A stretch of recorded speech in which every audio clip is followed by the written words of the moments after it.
প্রত্যেকদিন তোমাদের জন্য নতুন নতুন ভিডিও তৈরি করতে করতে এতদিনে আমি প্রচুর মিনিয়েচার আইটেম বানিয়ে ফেলেছি। তার মধ্যে বেশিরভাগটাই আমার কিচেন আইটেম। তো অনেকটা কিচেন আইটেম আমি মিনি কিচেনে সাজিয়েছি, সেটা তোমরা আগেই দেখেছো। তাও কিন্তু আমার কাছে এখনো এত কিচেন আইটেম পড়ে আছে যেগুলো কিন্তু আমি রাখার আর জায়গা পাচ্ছি না। তো কি হবে, এগুলোকে এইভাবে কৌটোর মধ্যেই পড়ে থাকবে? না, একদমই না।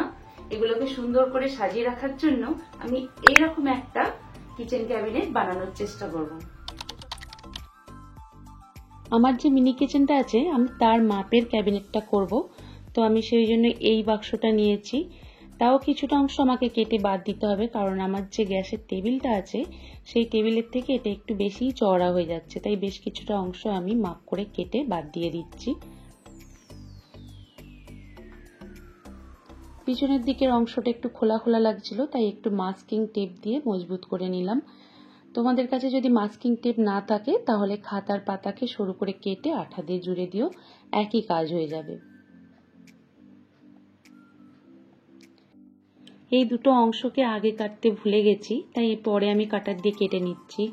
তোমরা কিন্তু খেয়াল করে আগেই কেটে নিও, কারণ পরে কাটতে ভীষণ অসুবিধা হয়, আর থেকে গেলে কিন্তু খুবই বাজে দেখতে লাগে। বাক্সটাতে যে অংশগুলো এখন একটু খোলা খোলা বা ফাঁকা আছে সেই অংশগুলোতে আরো একটু মাস্কিং টেপ দিয়ে দেব, তাহলে কিন্তু জিনিসটা আরো একটু মজবুত হয়ে যাবে। বাক্সটাকে কভার করার জন্য চাই সাদা পেপার বা আর্ট পেপার জাতীয় কিছু, কিন্তু আমার কাছে কোনো রকম আর্ট পেপার বা কোনো মোটা পেপার ছিল না, তাই আমি পুরানো ক্যালেন্ডার পেপার থেকেই কেটে নিয়েছি। আমি যে ক্যাবিনেটটা তৈরি করছি তার মাপ করে কাগজগুলো কেটেছি। তোমরা তোমাদের ক্যাবিনেটের মাপ অনুযায়ী কাগজগুলো কেটে নিও। আর হ্যাঁ, যারা এখনো আমার মিনি কিচেন ট্রির ভিডিওটা দেখোনি তারা অবশ্যই গিয়ে দেখে নিও, তাহলে কিন্তু বুঝতে বা দেখতে সুবিধা হবে। মাঝখানটা দেবো একটা পার্টিশন, তার জন্য একটা কার্ডবোর্ডের টুকরো কেটে নিয়েছি। আঠা দিয়ে জুড়েছি, কিন্তু তার সত্ত্বেও একটু টেপ লাগিয়ে দিচ্ছি যাতে এদিক ওদিক সরে না যায়। সেটাকেও কাগজের টুকরো দিয়ে সুন্দর করে কভার করে নেব, তার ফলে পরিষ্কার পরিচ্ছন্ন দেখতে লাগবে। ভিতরের দিকটা কমপ্লিট হয়ে গেছে, এবার বাইরের দিকটা কাগজ লাগাবো। বাইরের দিকের কাগজটা লাগানোর সময় লক্ষ্য রাখতে হবে কোণের জায়গাগুলো যেন ঠিকঠাক শেপ থাকে। তার জন্য কাগজটা লাগানোর আগেই যদি কোণের অংশগুলো ভাঁজ করে নেওয়া যায় তাহলে কিন্তু কোণ শেপটা খুব সুন্দর পড়ে। আগে থেকেই ভাঁজটা না করে যদি লাগিয়ে ফেলা হয় তাহলে কিন্তু পরে ওই অংশগুলো একটা রাউন্ড শেপে চলে আসে, আর ফার্নিচারের ক্ষেত্রে ওই রাউন্ড শেপ এলে একদমই ভালো লাগে না দেখতে।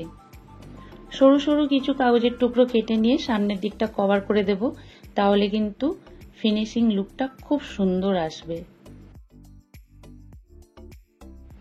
এবার বানাতে হবে ক্যাবিনেটের পাল্লা। তো তার জন্য কার্ডবোর্ডের টুকরোকে মাপ করে কেটে নিয়েছি এবং সেগুলোকে সুন্দর করে কাগজ দিয়ে মুড়ে নেব।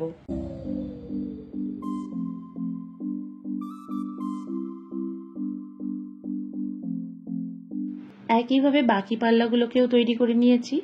এবার পাল্লাগুলো ক্যাবিনেটে ফিট করার পালা। তো ক্যাবিনেটে ফিট করার জন্য আমি এখানে মাস্কিং টেপ ইউজ করছি, তোমরা চাইলে সেলো টেপও ইউজ করতে পারো।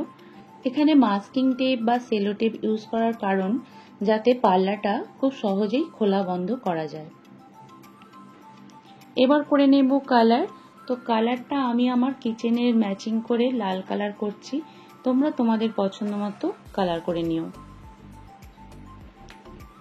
হ্যান্ডেলের জন্য এখানে আমি কাঠের টুকরো ইউজ করেছি, তোমরা চাইলে কার্ডবোর্ডের টুকরো দিয়েও হ্যান্ডেল বানিয়ে নিতে পারো। ক্যাবিনেট তো বানানো হয়ে গেল, এবার এটাকে কিচেনে লাগিয়ে নেওয়ার পালা। তো লাগানোর জন্য আমি এখানে ডাবল সাইডার টেপ ইউজ করেছি, একটু বেশি করে ইউজ করেছি যাতে কোনোভাবেই এটা পড়ে না যায়। আমার মিনি কিচেনের বাসনপত্র রাখার জায়গা কিন্তু অনেক হয়ে গেল। এবার আমি খুব ভালোভাবেই এর মধ্যে জিনিসগুলো গুছিয়ে রাখতে পারবো। তো এই কিচেন ক্যাবিনেট বানানোর আইডিয়াটা কেমন ছিল অবশ্যই কিন্তু আমাকে কমেন্ট করে তোমরা জানাবে। তো বড় ভিডিও নিয়ে দেখা হচ্ছে আবার পরের সপ্তাহে, আর রেগুলারের শর্ট তো আছেই। তো আজকের মতো টাটা।